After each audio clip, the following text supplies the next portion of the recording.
আসসালামু আলাইকুম।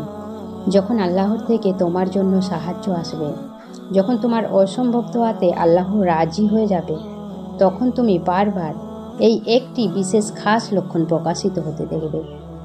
তোমার অসম্ভব দোয়া কবুলের এই খাস নিশানিটি হলো, যদি হাজার বাধার পরেও, হাজার বিপদের পরেও তোমার মন এটার উপর আটকে যায় যে আল্লাহ এখন আমার অবস্থার পরিবর্তন করতে পারেন, তিনি হাজার তুফানের পরেও আমার অসম্ভব দোয়াটা কবুল করবেন, তাহলে বিশ্বাস করো, এটা বিশ্বাসের সেই স্তর যেটা কবুলিয়তের সব থেকে বড় আলামত।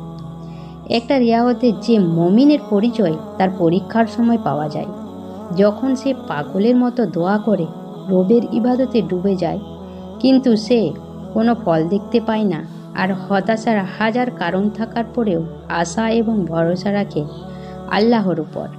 এটাই সেই ভাগ্যবান বান্দা যারা শীঘ্রই আল্লাহর রহমতকে পেয়ে যাবে।